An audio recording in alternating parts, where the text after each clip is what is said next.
Donc là, Kevin décide de monter, et cette fois avec un couteau, puisqu'il est vraiment apeuré et persuadé qu'il y a quelqu'un qui fait quelque chose de vraiment très louche chez lui à l'étage. Kevin monte, et là...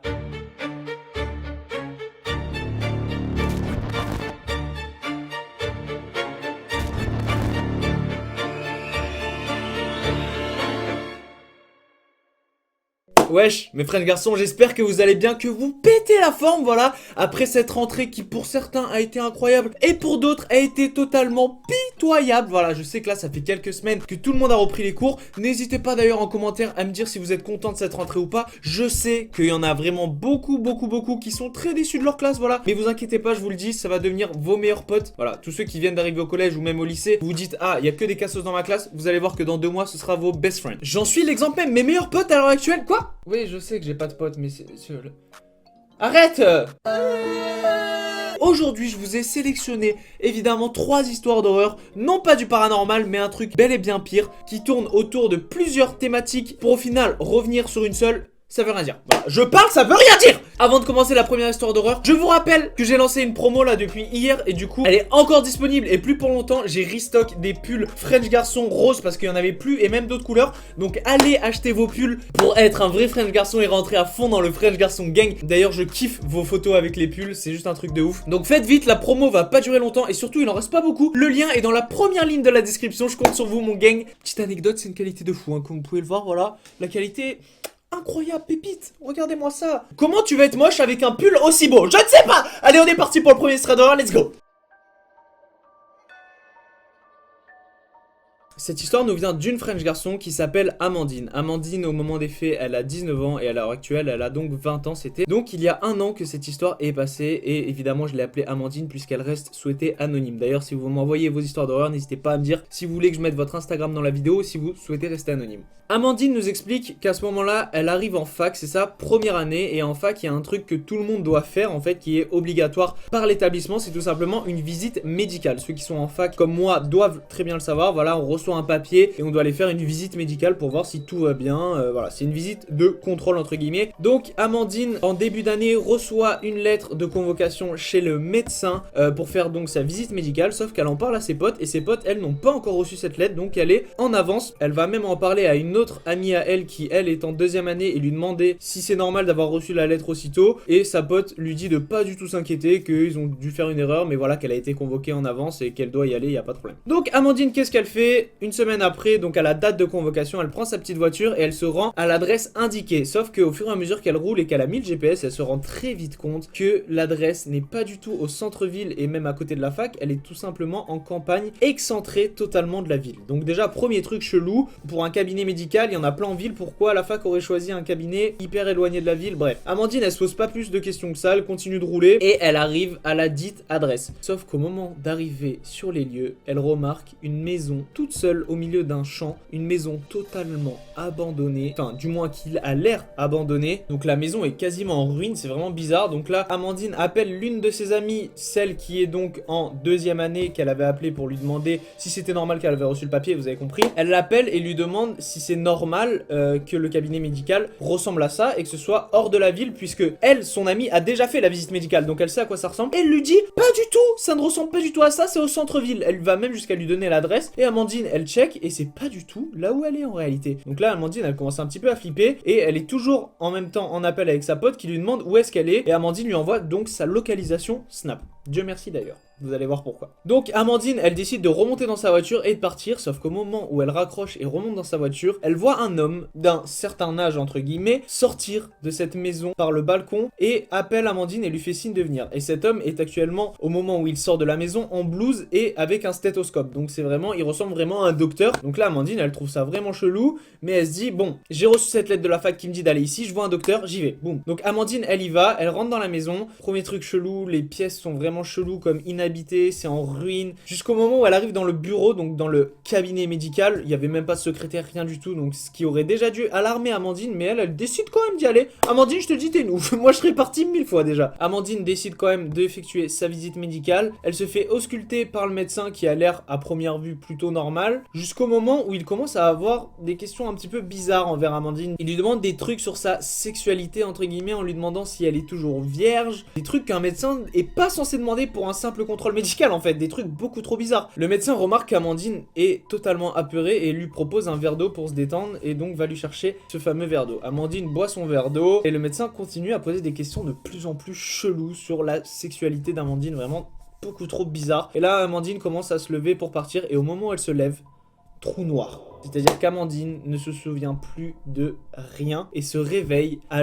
l'hôpital. What the fuck? Donc déjà, là, si ça t'arrive, mon frérot, t'es très mal, hein, je te le dis. J'aurais été dans ma paranoïa, voilà. Au moment où elle se réveille, elle voit donc ses 2 parents devant elle, ainsi qu'un policier et son ami qu'elle avait eu au téléphone quelques heures auparavant. Donc là, elle comprend pas Amandine, elle demande à tout le monde ce qui se passe. Le policier lui explique tout simplement la situation et lui dit qu'elle était tout simplement chez un violeur récidiviste qui était recherché par la police et qu'Amandine était tout simplement en grand danger. Et en fait, on explique à Amandine qu'elle a tout simplement été droguée. En fait, il y avait de la drogue donc dans ce fameux verre d'eau. Et en fait, ce qui s'est passé, on lui explique que son ami s'est rendu sur les lieux en voiture vu qu'elle lui avait envoyé sa localisation Snap. Elle a pu se rendre en voiture sur les lieux et voir que la maison était beaucoup trop chelou. Elle a immédiatement appelé la police en voyant la voiture d'Amandine, en voyant qu'Amandine ne répondait plus au téléphone. Elle a immédiatement appelé la police s'est rendue sur les lieux et a arrêté tout simplement l'homme qui était en train de ligoter Amandine. Mais quoi? Mais là, c'est beaucoup trop terrifiant ce genre de truc. Donc c'était un violeur récidiviste malade mental, hein, totalement fou, qui a donc écrit de lui-même, probablement, c'est ce que me dit Amandine par message, qui a dû lui-même écrire une fausse lettre de la fac en mettant le badge de la fac et tout, en le mettant dans la boîte aux lettres d'Amandine et en lui demandant de venir à cette adresse. Mais c'est quel genre de malade mental en fait? Quand j'ai lu cette histoire, Amandine, gros soutien à toi, tu te reconnaîtras. J'étais beaucoup trop terrifié pour toi et je vous raconte cette histoire parce que ça peut arriver à n'importe qui, voilà. Donc je sais que c'est beaucoup trop flippant. Encore une fois, gros soutien à toi. Le French Garçon Gang est derrière toi, évidemment, ça fait plaisir. On va tout de suite passer à la deuxième histoire d'horreur parce que oui, vous me connaissez, hein,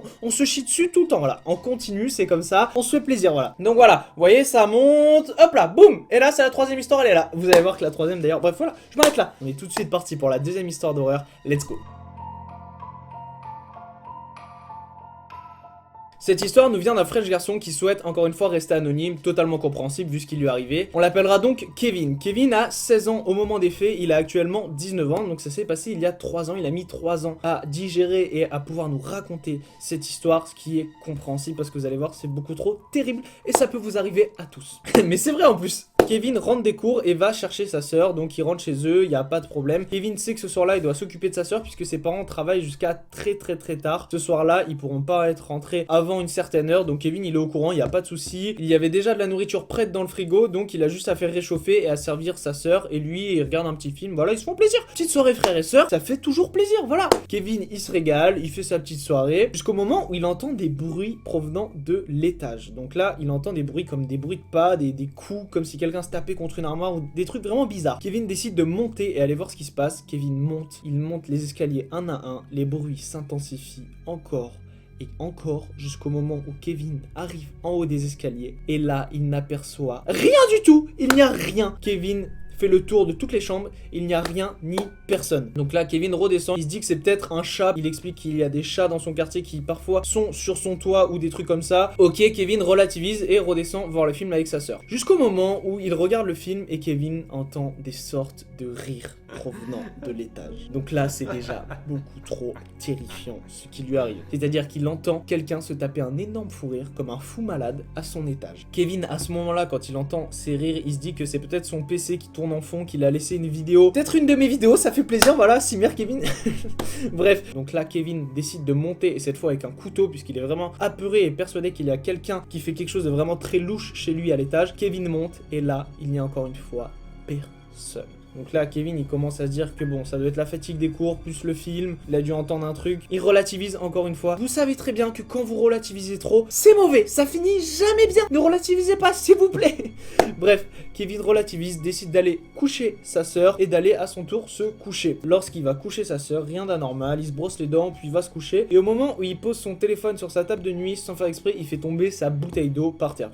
Kevin nous explique qu'il a souvent une bouteille d'eau sur sa table de nuit. Donc Kevin, au moment où il fait tomber cette bouteille d'eau, il ramasse sa bouteille d'eau et regarde sous son lit en même temps, puisque sa bouteille d'eau tombe vraiment à côté de son lit, donc il a la vision sous son lit. Et là, il voit une chose beaucoup trop terrifiante qui, d'après lui, le traumatisera pour le restant de ses jours. Il voit une sorte d'homme assez petit en taille et adulte, c'est-à-dire que ce n'est pas un jeune, il sait pas s'il a 50 ou 30 ou 40 ans, bref, mais il est sûr que c'est un homme de petite taille avec une hache dans la main et qui est dos à Kevin. Et c'est-à-dire que l'homme est allongé sous le lit, mais regarde du côté opposé à là où Kevin a fait tomber sa bouteille d'eau. Là, Kevin, il fait un move de génie, il fait comme si de rien n'était et il fait genre que sa sœur l'appelle, c'est-à-dire qu'il dit quoi, qu'est-ce qui se passe? Et donc il va voir sa sœur, il veut pas faire peur à sa sœur et donc il demande à sa sœur de venir avec lui regarder encore un petit peu du film en bas puisque les parents vont pas tarder à arriver et tout. Sa sœur, elle comprend pas trop. À ce moment-là, Kevin nous explique qu'elle a à peine 10 ans, donc elle dit ok, moi je veux bien regarder un film, let's go. Donc ils retournent tous les deux en bas, regarder un film. Kevin appelle la police immédiatement puisque ses parents ne répondent pas. La police arrive dans les 10 minutes qui suivent. Les deux enfants, Kevin et sa sœur, sortent de la maison. La police fait le tour de la maison afin de trouver le psychopathe en question et savoir ce qu'il voulait. Et là,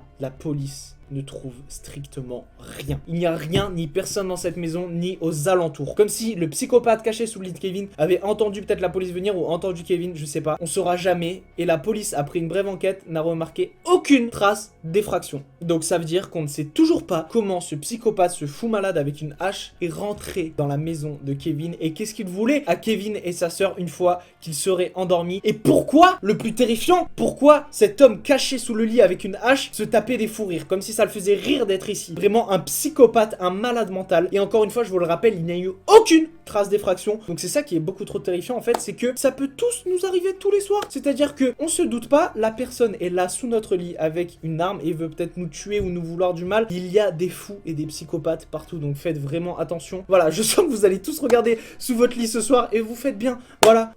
Petite pause parce que là, entre la première et la deuxième histoire d'horreur, il y a des trucs terrifiants. Dites-vous que moi, je reçois ça en DM tous les soirs et tous les soirs, je lis vos histoires d'horreur sur mon Instagram. D'ailleurs, ceux qui sont pas abonnés à mon Instagram, n'hésitez pas à venir. Voilà, ça fait plaisir. Il y a plein d'exclus, je mets des stories tous les jours. Vous choisissez même le thème des vidéos et les histoires en question. Donc voilà, ça fait plaisir. Et puis, on va tout de suite se diriger vers la deuxième histoire d'horreur. Mais avant, petite parenthèse, si tu kiffes la vidéo et que tu veux d'autres vidéos d'horreur et que tu veux m'encourager dans mon travail, n'hésite surtout pas à liker la vidéo et évidemment à t'abonner à la chaîne et à mettre la cloche. Voilà, c'est hyper important pour que tu puisses louper aucune vidéo d'horreur. Il y a environ 2 vidéos horreur qui s'apprêtent à sortir par semaine, donc vous allez beaucoup trop kiffer. J'ai trop hâte de vous faire kiffer et j'espère que vous allez continuer à bien avoir peur. Et on est tout de suite parti pour la troisième histoire d'horreur qui est tout simplement la plus terrifiante. Vous me connaissez, je garde le meilleur pour la fin. Let's go.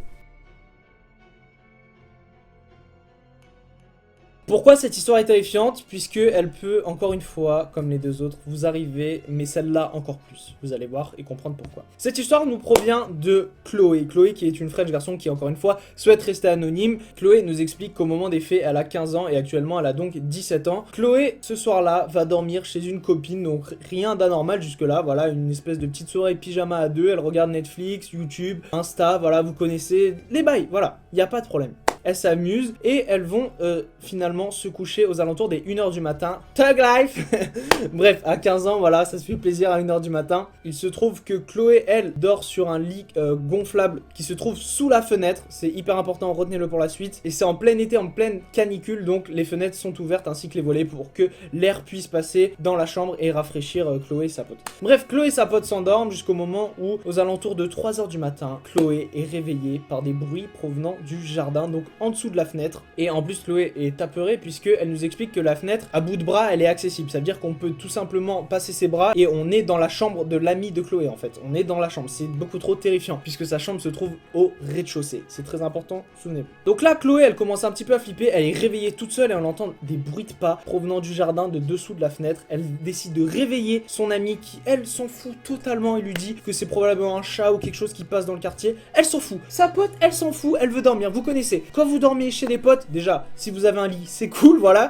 J'espère que je suis pas le seul à avoir vécu des trucs. Tu dors chez tes potes, tu dors trop mal et en plus tu te réveilles avant tout le monde, voilà. Tu sais pas quoi faire, t'es comme ça dans le lit. Dites-moi en commentaire si vous êtes comme moi, j'espère que oui. Bref, Chloé, elle réveille sa pote s'en fout totalement. Donc là, Chloé finit par s'endormir puisqu'il n'y a plus forcément de bruit. Chloé se rendort, sa pote, elle dort à point fermé jusqu'au moment où Chloé se réveille à nouveau par les fameux bruits qui se trouvent sous sa fenêtre. Chloé, elle commence vraiment à flipper, c'est des bruits de pas et là, elle est sûre, absolument sûre qu'il y a quelqu'un sous cette fenêtre. Donc là, elle secoue sa pote et la réveille et lui dit de regarder s'il y a quelqu'un sous la fenêtre. Sa pote, la pire pote du monde. J'espère que tu n'es plus pote avec elle, Chloé. Sa pote s'en fout totalement et décide de ne pas regarder sous la fenêtre et tout simplement de lui dire de se rendormir. Sa pote se rendort et là, plus aucun bruit pendant une dizaine de minutes, jusqu'au moment où Chloé sent une main l'agripper. Donc il y a quelque chose qui a passé son bras à travers cette fenêtre et qui cherche à agripper Chloé. Instantanément, au moment où Chloé se sent agrippée et tirée hors de la chambre vers la fenêtre, une autre main vient se positionner juste devant sa bouche pour qu'elle ne puisse pas crier. Détail qui a choqué Chloé, sur les mains, la personne ou la chose qui tient Chloé n'a pas les mains nues, elle a des gants en cuir. Ce qui est encore plus dur pour Chloé de crier, puisque quand t'as des gants en cuir devant la bouche, tu peux pas crier, c'est impossible. Et la personne qui essaye de kidnapper Chloé à ce moment-là le sait très bien. Chloé, elle hurle, elle essaie de se débattre dans tous les sens, mais ça ne fait quasiment aucun bruit. Jusqu'au moment où Chloé parvient, par miracle, à donner une sorte de coup de pied à sa pote, qui se réveille en sursaut et qui se retourne et voit la scène d'horreur qui est en train de se passer devant elle et pousse un hurlement qui réveille toute la maison. Au même moment, la personne ou la chose qui tenait Chloé la relâche immédiatement et s'en va en courant et plus loin démarre un véhicule qui s'en va. Et là, plus rien. Chloé est hors de danger. Déjà, gros soulagement pour Chloé et gros traumatisme en fait pour Chloé et sa pote qui viennent d'assister tout simplement à un kidnapping. Chloé a failli être kidnappée par peut-être un malade mental, un pédophile, un tueur en série, on ne sait pas. Et devinez quoi, après un appel de la police, etc., des rondes et tout, on ne saura jamais qui était cet homme, qui était cette chose, si c'est un homme, une femme, cette organisation, on ne sait pas. On ne saura jamais ce qu'il s'est passé cette nuit-là. Waouh! Ah, c'est terrifiant. Quand j'ai lu ce thread d'horreur, je l'ai gardé pour la fin. Pourquoi? Parce que tous ceux, et je sais qu'il y en a qui ont dormi cet été avec des fenêtres ouvertes, et peut-être qui continuent à dormir avec la fenêtre ouverte, ça peut vous arriver. Voilà, je l'ai dit, c'est beaucoup trop horrible. Tout ça pour vous dire mon gang, faites vraiment attention à vous. Si vous avez kiffé la vidéo, n'hésitez pas à la liker et à vous abonner à la chaîne comme je vous ai dit. Vraiment, il y a plus de 7 personnes sur 10, j'ai regardé les analytics, qui regardent les vidéos mais qui ne sont pas abonnés à la chaîne. Qu'est-ce que tu fais? Tu as une claque comme ça? Bref, je rigole. Je vous rappelle encore une fois que les pulls French Garçon, il n'y a pas que rose, il y a d'autres couleurs, voilà, que j'ai restock. Et pas pour longtemps, il en reste plus beaucoup, donc dépêchez-vous, c'est en première ligne de description. Les prix sont ouf, j'essaie de vous mettre ultra bien mon gang, de vous faire au mieux plaisir, avec une qualité de ouf, j'espère que vous allez kiffer. Évidemment, pour tous ceux qui ont déjà commandé, n'hésitez pas à m'envoyer vos photos avec les pulls, ça me fait beaucoup trop kiffer, c'est un rêve de gosse. Je voulais également vous demander si vous avez des idées de concepts d'horreur ou autres pour la chaîne, n'hésitez pas à me les dire en commentaire, j'ai vraiment besoin d'avis, d'idées, parce que je vais continuer les threads d'horreur que vous m'envoyez, les threads d'horreur de mes abonnés, je vais continuer cette série, mais j'aimerais bien commencer d'autres challenges horreur ou d'autres vidéos horreur, un petit peu essayer d'autres choses et de vous faire kiffer autrement. Les threads d'horreur des abonnés vont continuer, vous inquiétez pas. Donc si vous avez des idées en commentaire, n'hésitez pas à me les dire, vraiment j'ai besoin de votre aide mon gang, je vous demande pas souvent ça, mais là vraiment, si vous avez des idées, mettez-les dans les commentaires. J'ai pensé à des trucs du genre, par exemple, commenter des films d'horreur et en même temps que je parle, vous avez des vidéos d'illustration du film en question. Ça peut être beaucoup trop terrifiant. Dites-moi si ça vous fait kiffer. Voilà. En tout cas, merci pour tout. Je vis un rêve, je vous le dis à chaque fois, mais c'est juste fou. Merci mon gang. On se retrouve pour la prochaine vidéo. C'était Matador. C'était un plaisir. Ciao.